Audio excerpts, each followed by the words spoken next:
Video کو like کر کے آگے شیئر ضرور کر دینا تھی۔ دونوں نے غسل دینے کے لیے جیسے ہی چادر ہٹایا تو دونوں کی چیخ نکل گئی، پیروں کے نیچے سے زمین نکل گئی۔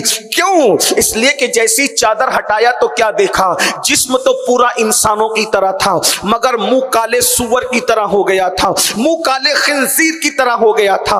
اے خاتون جنت کی کنیزوں، یہ کوئی کہانی نہیں ہے، یہ کوئی قصہ نہیں ہے، یہ علامہ عثمان ابن حسن جیسا محدث اپنی کتاب میں لکھ رہا ہے۔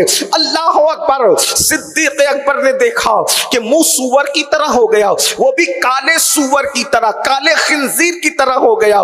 دونوں رو پڑے، اللہ سے معافیت کا سوال کرتے ہیں۔ چونکہ وہ رسول اللہ کا ظاہری دور تھا تو اللہ نے یہ نشانی دکھا دی، اب تو یہ نشانی دکھ بھی نہیں سکتی کیونکہ اب جو کچھ ہوتا ہے وہ قبر کے اندر ہوتا ہے۔ ہم اللہ سے عافیت کا سوال کرتے ہیں، ہم اللہ سے عافیت کا سوال کرتے ہیں۔ اللہ اکبر! ایک قاصد بھیجا گیا، یا رسول اللہ اس کا منہ تو کالے سور کی طرح ہو گیا، اس کو کیسے غسل دے، اس کی نماز جنازہ کیسے پڑھے، اس کو کفن کیسے پہنائے؟ میرے آقا علیہ السلام نے جب یہ سنا تو اللہ کے رسول خود تشریف لائے، اور آنے کے بعد اللہ کے حبیب علیہ السلام نے دیکھا کہ چہرہ اس کا سور کی طرح تھا، کالے خنزیر کی طرح تھا۔ آقا بھی رو پڑے، حضور علیہ السلام کی آنکھوں میں آنسو آ گئے۔ میرے آقا نے ہاتھ اٹھائے اور دعا کی، اللہ اس کا چہرہ درست کر دے مولا۔ اللہ نے اس کا چہرہ درست کر دیا۔ جلدی سے صحابہ نے غسل دیا، کفن پہنایا اور اس کی نماز جنازہ پڑھی گئی۔ نماز جنازہ پڑھنے کے بعد کسی نے چپ کیسے کہا، پہلے تو منہ اس کا سور کا ہو گیا تھا، حضور کی دعا سے اچھا ہوا، اب نماز جنازہ کے بعد چیک تو کر لو، دیکھ تو لو کہ منہ کیسا ہے۔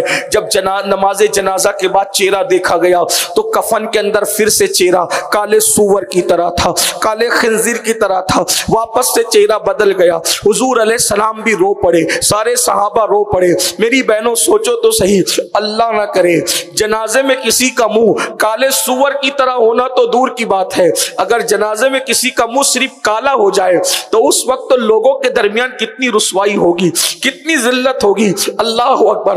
ایک بزرگ دعا کیا کرتے تھے، علامہ شرف الدین یحییٰ منیری لکھتے ہیں، ایک بزرگ دعا کیا کرتے تھے، اے اللہ مجھے ایسی جگہ موت دینا جہاں کوئی میرا پہچاننے والا نہ ہو، کوئی میرے پہچان کا نہ ہو۔ لوگوں نے پوچھا، حضرت یہ بھی کوئی دعا ہوئی کہ اللہ ایسی جگہ موت دینا جہاں کوئی پہچان کا نہ ہو؟ فرماتے مجھے ڈر لگتا ہے مرنے کے بعد اگر گناہ کی وجہ سے میرا چہرہ بدل گیا، میرا چہرہ تبدیل ہو گیا تو اس وقت میری رسوائی کا حال کیا ہوگا، اس وقت میری ذلت کا حال کیا ہوگا۔ آج انسان طرح طرح کے کریم مل کر چہروں کو خوبصورت بناتا ہے، آج انسان مہنگے سے مہنگے صابن استعمال کر کے چہرے کو خوبصورت بناتا ہے، آج انسان چہرہ خوبصورت بنانے کے لیے بہت پیسے خرچ کرتا ہے، مگر قرآن کہتا ہے قیامت کے دن چہرے اعمال کی وجہ سے پہچانے جائیں گے، چہرے قیامت کے دن اعمال کی وجہ سے پہچانے جائیں گے۔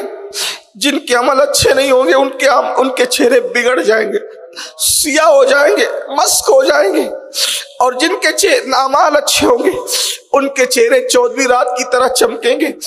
ہمیں نہیں پتا ہمارے اعمال کیسے ہیں، بلکہ ہم تو جانتے ہم نے تو گناہ کے سوا کچھ کیا ہی نہیں۔ کیا ہوگا اپنے چہروں کے ساتھ، کیا ہوگا؟ اللہ اکبر! اگر چہرے پہ پھنسی نکل جائے ہم محفلوں میں شریک نہیں ہوتے، اگر چہرے پر کوئی داغ آ جائے ہم لوگوں کے درمیان نہیں جاتے۔ اللہ اکبر! میری بہنوں بتاؤ، اس شخص کا چہرہ جنازے میں سور کی طرح ہو گیا، کالے سور کی طرح، کالے خنزیر کی طرح۔ سب صحابہ رو پڑے اور اس کے بعد عرض کی، یا رسول اللہ اس کا چہرہ کیوں سور کی طرح ہو گیا ہے؟ آقا بار بار اس کا چہرہ کیوں بدل جاتا ہے؟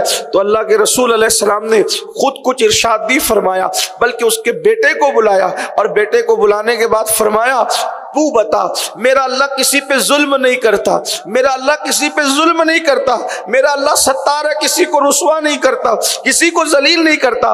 تیرا باپ یقیناً کچھ نہ کچھ بڑا جرم کرتا ہوگا، بتا تیرا باپ کرتا کیا تھا جس کی وجہ سے اس کا چہرہ بار بار سور کی طرح ہوتا ہے؟ اس نے عرض کی، یا رسول اللہ میرا باپ ہر نیکی کرتا تھا، ہر نیک عمل کرتا تھا، مگر نماز کے وقت تو سو جاتا تھا، وہ نماز کی اہمیت نہیں جانتا تھا، وہ نماز کی قدر نہیں کرتا تھا۔